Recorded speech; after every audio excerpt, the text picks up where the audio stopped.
All right, West Coast, good morning. You're tuned into Long Beach Radio. Jeff Johnson here hanging out. And I catch a little flack every once in a while because my surf reports aren't that helpful. I'm not much of a surfer. I haven't lived on the West Coast as long as many of you, so I can't really interpret all the numbers. But I have an expert with me. Do you mind being called an expert? Sure.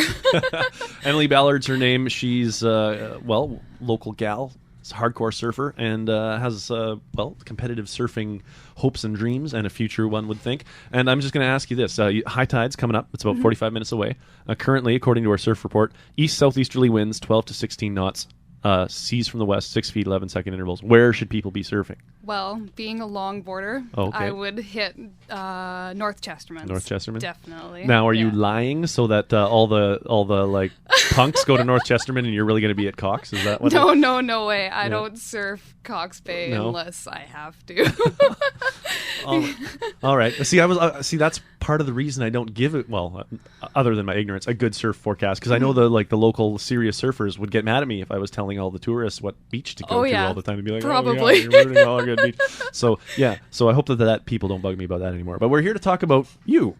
And first of all, you have this opportunity to compete in the LQS. Yeah, what's the LQS? The longboard qualifying series, and it's an international event. And if I do well and get enough points in each of the 5 competitions that are happening this year, I can go on the world tour. And the world tour is the world tour. Yes. You'll be surfing in Africa and South Africa. Yeah. So what does it... Well, first of all, what does it take to get this opportunity to go and compete in these events? And then what do you have to do in them to make it to the world tour? Like, how many events would you have to win, or how many do you have to participate in to get enough points? Well, it takes a lot of determination and strong will because anyone can do the events. You don't even have to be like a professional. Yeah. But I mean, it's a lot of money for traveling and expenses while you're there, and so you'd have to do pretty well in each event, like within the top 5 to 10 in each event, and then your points compile into what you need to qualify for the. So where are the events, the longboard qualifying series events that you would have to travel to qualify? This year there's 2 in Australia. Yeah. There's 2 in Japan. Oh, so the qualifying series is world tour already. Yes, totally. Wow. Yeah, and then the other one's in the UK. All right. So, and they're probably spread out through the year. It's not like you can get one of those around the world passes and bang, bang, hit them all on the way. No. They're in March, April, June, July, and October. See, I hate it when people don't put my travel needs in when they're planning these international events. It's not like, okay, I can do it all in 1 week. That would be great, right? So part of the reason you're here is this is obviously going to cost a fair amount of money to travel back, and you have to go there and back all the time, bring your surfboards and probably break a couple and stay somewhere. Japan's not known for its cheap hotels. No. So how do you end up with the resources to do that? Well, recently I met a lady from Vancouver and her daughter, Connie and Annalise DeBur, and they own Action Talent in Vancouver. Yeah.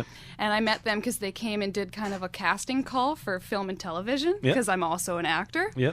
So I got in with them for that, and then they told me, well, they're really interested in me and my professional surfing. So they've recently started up Action Sports Management. Yeah.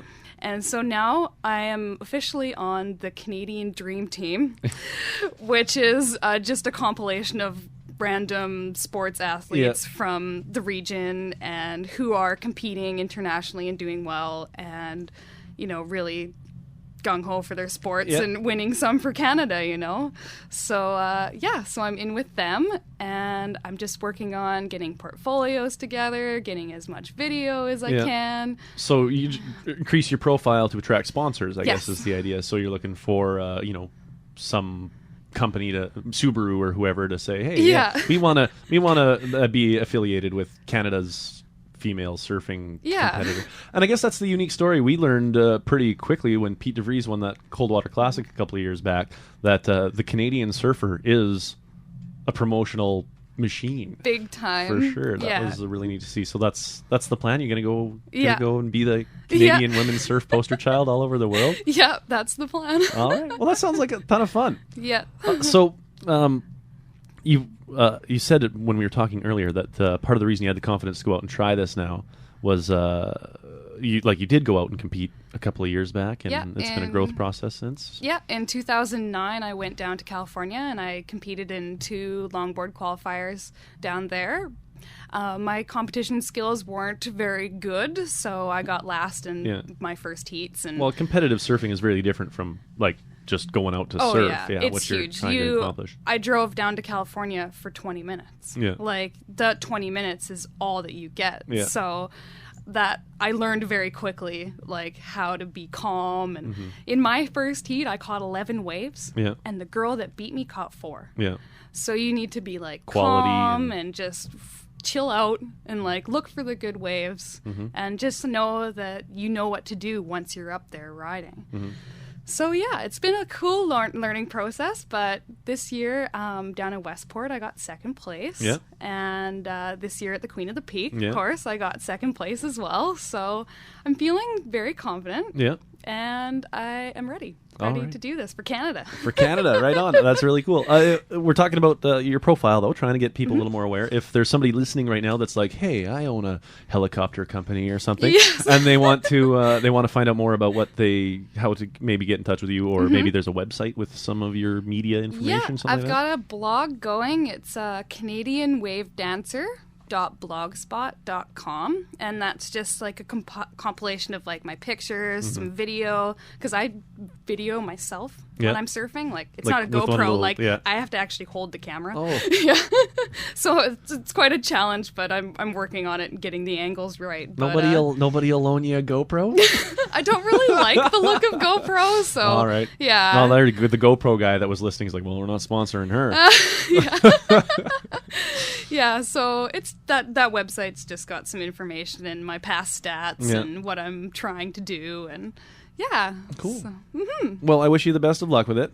Cool. And I'm glad you could come on down. And everybody, North Chesterman Beach is the place to be in about half hour. If you got a longboard, bring your longboard. Where should the shortboarders go? Do you even care? I don't care. I don't mind. If you want to come and ride tiny waves and complain to me you have the wrong board, then do it. But all right, can we go controversially for a second of course. Here? How about stand-up paddleboarders? I love it. All right. Yeah, no. As long as you're not hitting me with anything, I am fine. I don't even care about sea kayakers. Oh, that was going to be my next question. No. If they're out of my way and they're not running anybody over, then come on down, Oh, that's a good inclusive attitude. Oh, totally, yeah. All right. Well, her name is Emily Ballard, and hopefully we'll see her competing in the longboard qualifying series and possibly the World Tour in a little while. CanadianWaveDancer.blogspot.com for more information and how to get in touch. Thanks for coming in. Cool. Thanks, West Coast. You got a surfy song we want to go out with? I was just thinking Surfer Girl, but that's kind of cheesy. Oh, that's one of my favorite songs. It's not. Okay.